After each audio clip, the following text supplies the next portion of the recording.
창조하려는 투지가 생기려면 어떤 게 필요하다고 이 책에서 나왔을까요? 바로 각자 자기가 하는 분야에 대해서, 할 수 있는 분야에 대해서 이웃에게, 상대방에게 행복을 줄 수 있는 요소를 찾으라는 것이죠.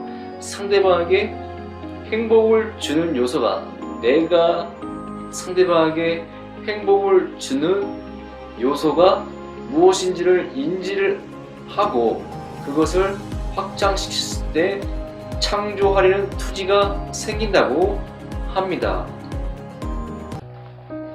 도노 제16편 개시. 개손씨가 전유를 정벌하려 하자 여미와 자로가 공자를 찾아뵙고 말씀드렸다. 개씨가 전유에 대해 이를 버리려고 합니다. 공자께서 말씀하셨다. 여미야, 그것은 너의 잘못이 아니겠느냐.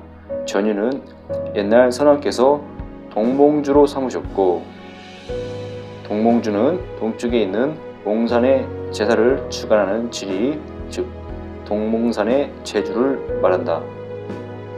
또한 우리나라의 영역 안에 있다. 이는 이 나라 사직의 신하인데 어째서 정벌한다는 것이냐.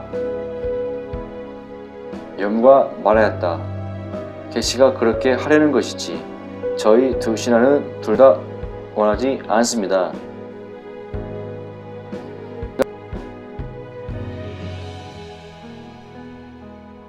공자께서 말씀하셨다.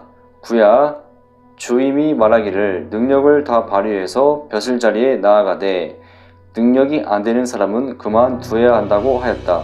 위태로운데도 도와주지 않고 넘어가는데도 붙잡아주지 않는다면 그런 신하를 장차 어디에 쓰겠느냐.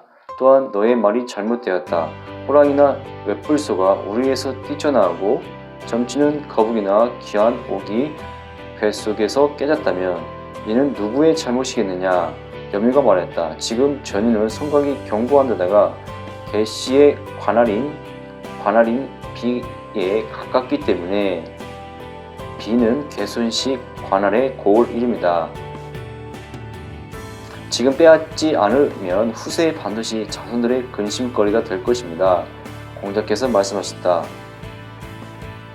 구야, 군자는 자기가 원한다고 솔직하게 말하지 않고 그것을 위하여 말을 꾸며대는 것을 미워한다. 내가 듣건대 국가를 다스리는 사람은 백성이나 토지가 적은 것을 걱정하지 말고 분배가 균등하지 못한 것을 걱정하며, 국가를 다스리는 사람은 백성이나 토지가 적은 것을 걱정하지 말고 분배가 균등하지 못한 것을 걱정하며 가난한 것을 걱정하지 말고 평안하지 못한 것을 걱정하라고 했다. 대개 분배가 균등하면 가난이 없고 서로가 화합을 이루면 백성이 적은 것이 문제될 리 없으며 평안하면 나라가 기울어질 일이 없다. 그렇기 때문에 먼 곳에 있는 사람들이 복종하지 않으면 문화와 덕망을 닦아서 그들이 따라오도록 하고,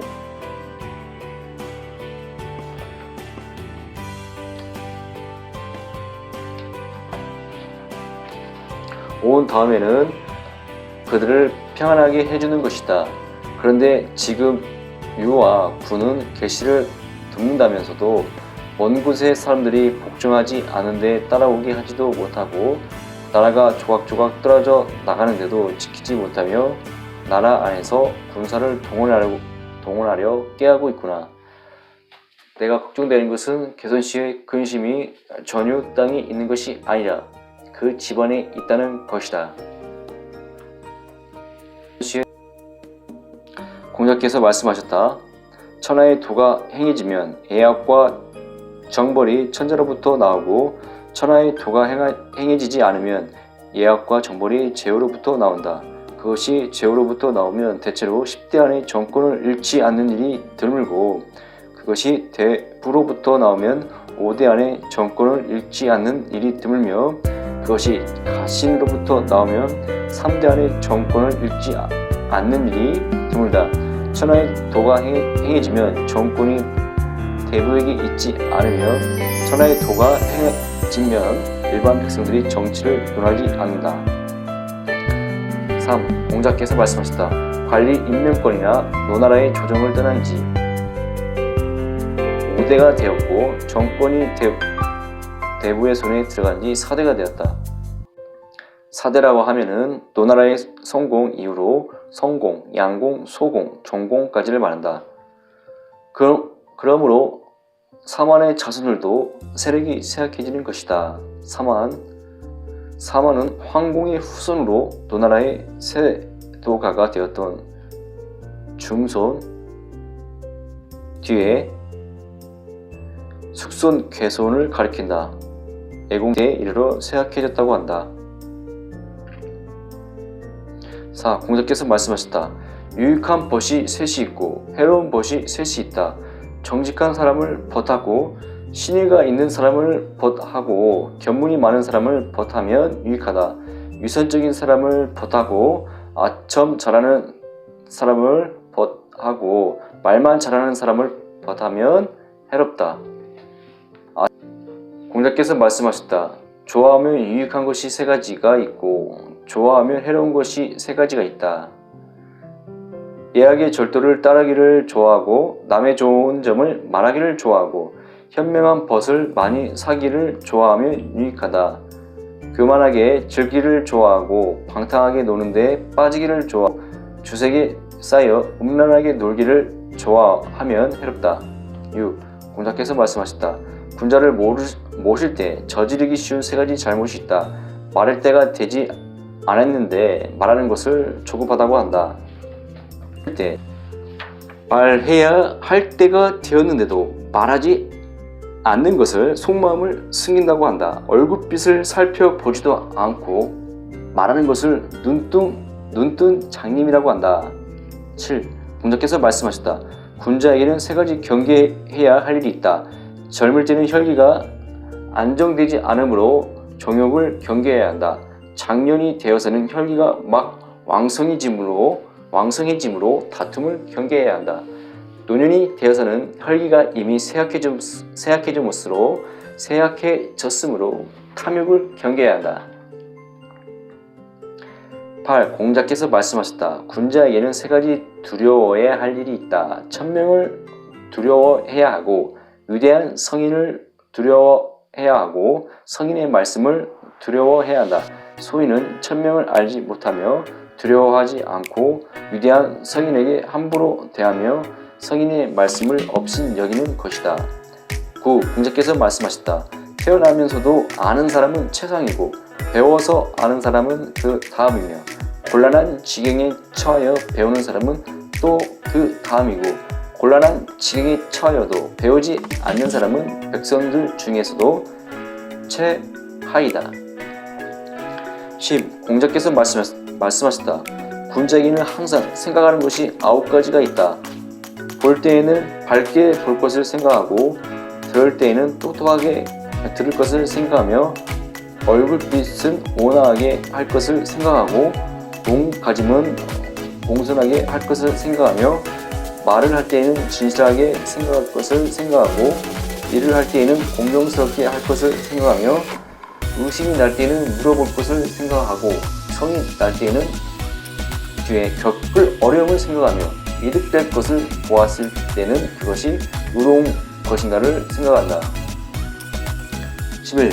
공자께서 말씀하셨다. 선한 것을 보며 마치 거기에 미치지 못할 듯이 열심히 노력하고 선하지 않은 것을 보면 마치 끓는 물에 손을 넣은 듯이 재빨리 피해야 한다는데 나는 그런 사람을 보았고 그런 말도 들었다.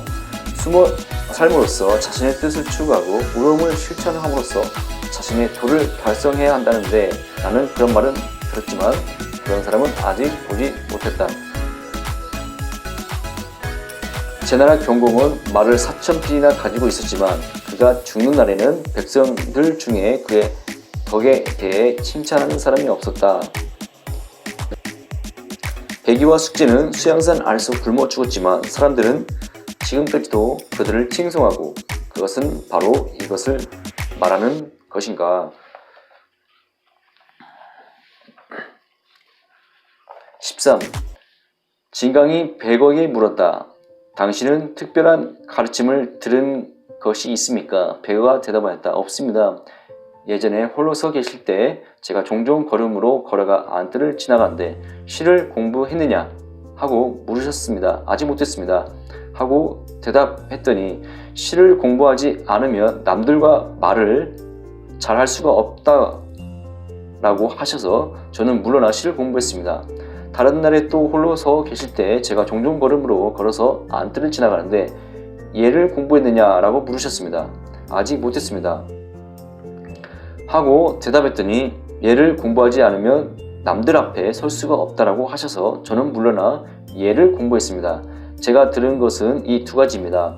진강이 물러 나와서 기뻐하면서 말하였다. 하나를 물어서 세 가지를 알게 되었다.